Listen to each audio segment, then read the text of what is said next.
Hi guys, welcome back to the Sandy Carnival. Today we're working on a 90cc Arctic Cat ATV.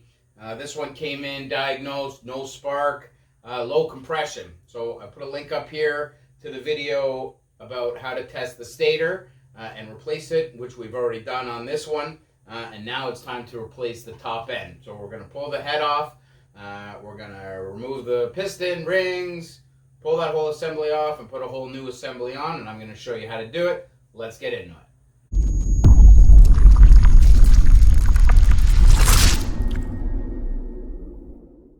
it. We needed new studs and bolts. We have a piston kit, so it comes with the circlips, which we'll learn how to put in, rod, the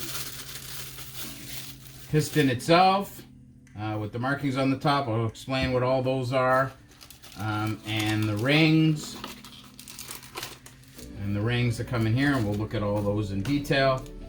In here we have, looks like a new cylinder head, all honed out. You can see the cross hatches, so honed out and ready to roll. So that's good. Spark plug, gasket kit, and I guess we're gonna need a new cylinder head, which we got here too. So these are all the parts that we need to put this thing together. It shouldn't be too complicated once we get into it. First step is to let's get the old one apart. So let's do that now. Okay, so here's the one that's on there now. I've taken off the fan cover to expose the flywheel and the stator, which is in here. And here's the oil pump. So we've taken that out just to give me a little bit more room in here. First thing, we're gonna disconnect the exhaust down here. There's a couple bolts there, and then there's 4 head bolts here. So we're gonna pull all those off one by one and see what happens.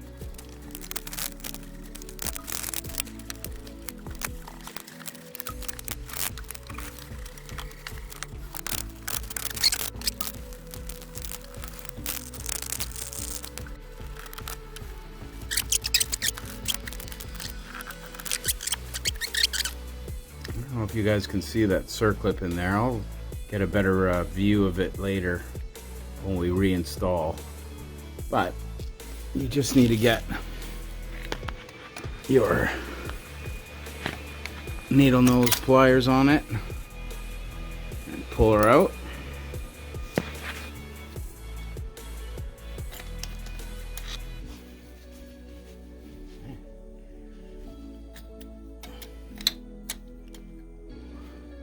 Rod comes out. This thing comes out. Okay. Let's take a closer look. So here's the piston we just took out. Bad shape. If you guys can see right here, look at all that scoring in there. That is not good. Means it was shredded. There's a big gouge right out of it. You can put your fingernail right in there. It shouldn't be like that. So this definitely needed a top end to be replaced. Let's take a look at the head. I don't know how well we're gonna be able to see this. At a flashlight, maybe that'll help if we can see where all that scoring was.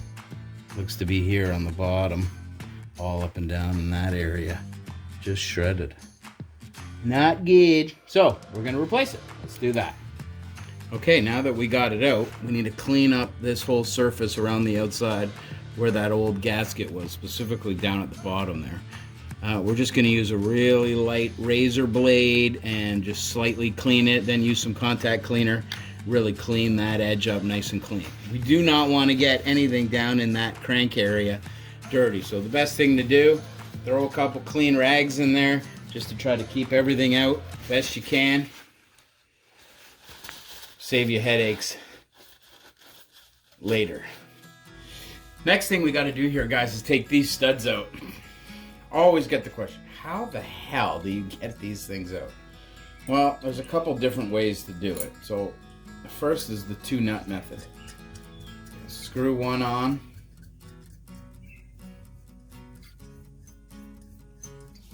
And you screw the other one on so that they match. And then you tighten them against each other. And then you use the bottom nut to twist it. You should loosen it enough that you can get them out. If you can't, if it's seized, a little bit of penetrating oil in there can really help. Also, if you don't have any penetrating oil, hit it with a little bit of heat. Maybe not a propane torch, just because there's all kinds of fuel and things down there, but a heat gun would work. And then work your way around, and we're going to put the other ones in the same way we took these ones out, 2-bolt method.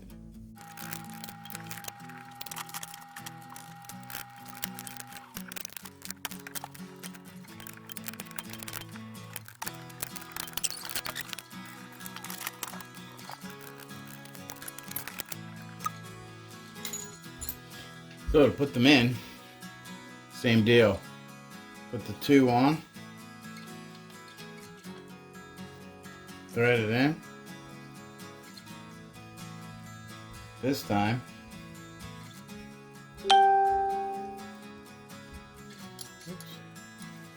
you use the outside nut to tighten it.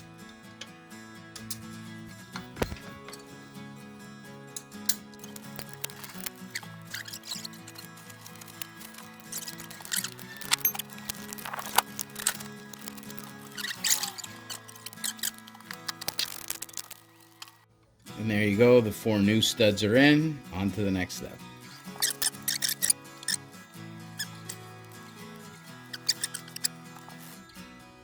Okay, now it's time for the piston. So we got to put the piston rings onto the piston. I don't know if you guys can see that, but there's a locator ring and there's a locator ring. And what you do is you put the ring so that either side of this opening is on either side of this locator piece. And that stops the piston rings from spinning around the piston so they don't get caught up in an exhaust or fuel port, etc. So to put these rings on, if you can see, there's 2 beveled marks. The bevels aim to the top. So if there's any writing, example here, there's a little bit of writing here. You probably can't see that in the camera. That faces up. So to put them on, you go to the locating ring and you just kind of slide the one end in, hold it with your thumb, and then slowly just work your way around and it goes in. You can see that that locator ring stops it from sliding around, especially when it's going to be compressed in. So that's one. Then to do the bottom, same deal, right into the top, put it over. The bottom's slightly harder just because you have a little more area to travel, but it's not too bad. Except if it gets caught on the other one. Yeah. Slide it and put it in its locator spot and locator spot. It's important that when you put the piston in the cylinder head that you've lined up, you make sure that your rings are still in the right spot. It's hard to do when you connect the piston to the crankshaft or crank rod first and then try to fit it in like this when it's on the bike. So we're going to do a little bit of a cheat. So I'm going to show you guys how to do that. Next step is to put in the circlips. The circlip fits in this groove right around there. They're a little tricky to get in. I find it best, you can just do the best you can getting it into that groove.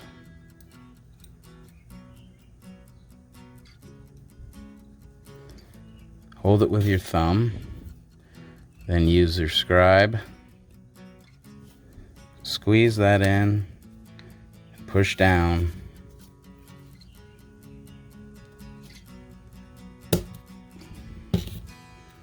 get it to snap in.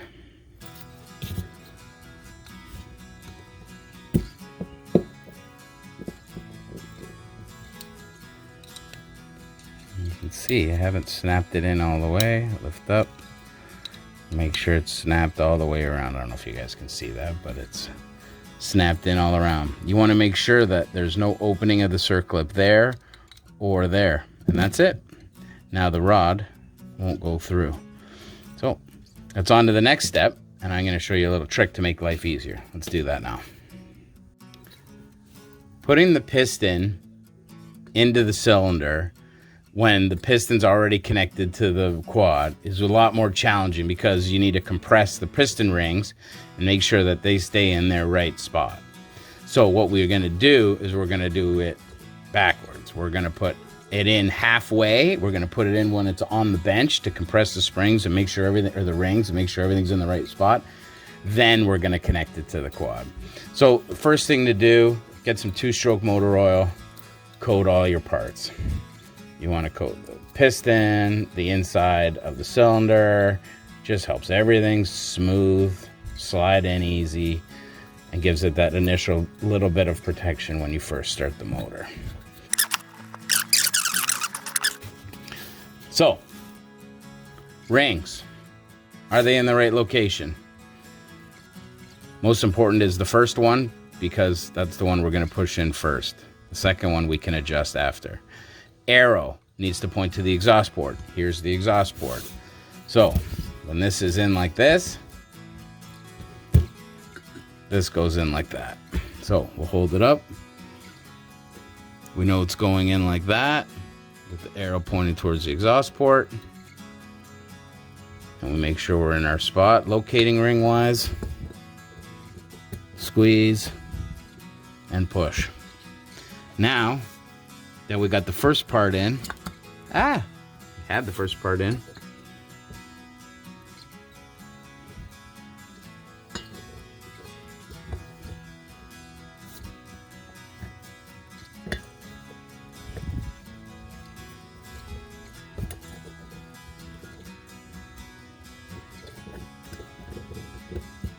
do the same. Make sure the second ring is in its right spot.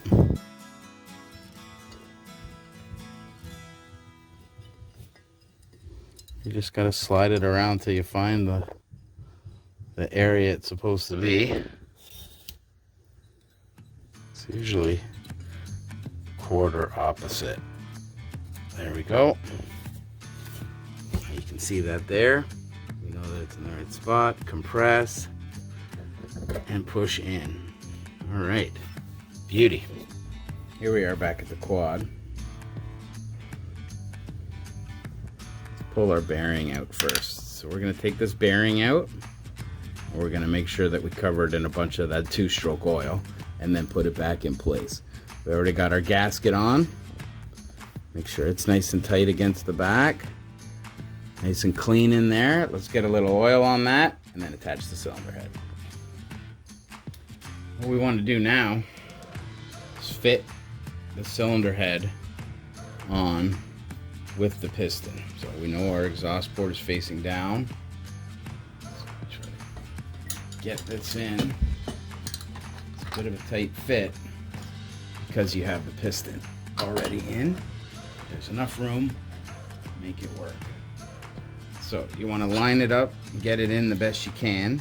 Just sort of start it on the studs. We want to get our rod in, slide it down a bit so that we line it up, and then we take our pin here, same thing, grease it up, put it in.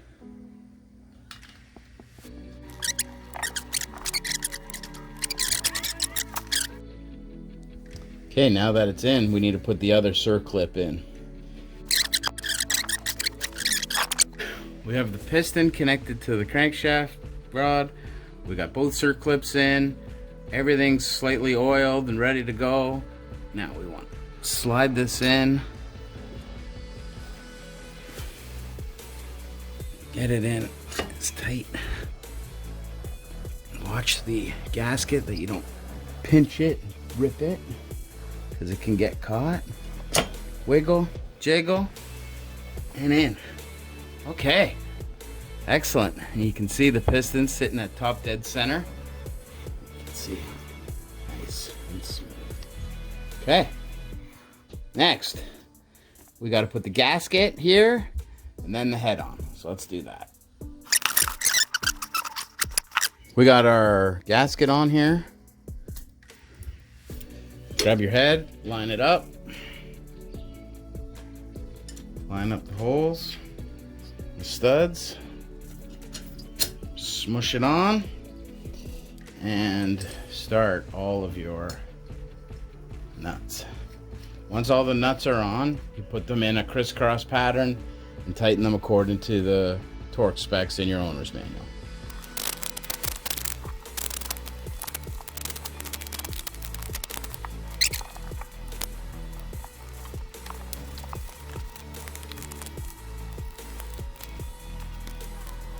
All right, now that we got the piston in, cylinder on, cylinder head on, bolted down, and the exhaust connected, let's do a compression test to see if it was any better than where we were. We were only at about 40 pounds of pressure on the old one, so let's try the new one.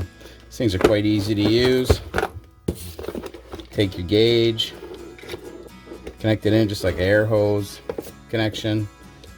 This side, screw it in, put a little pressure on that O-ring just so that it doesn't escape. And now we screw this end in to where the spark plug goes and run the starter. Let's go. Okay, we got it connected. Like I said, we were at about 40, 45 PSI before we would replace the top end.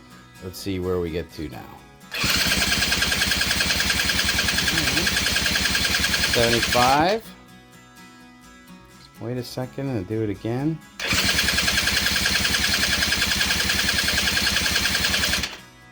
That's substantially better. Well guys, that's how you replace a top end on a small ATV two-stroke.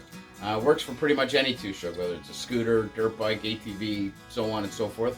Pretty straightforward.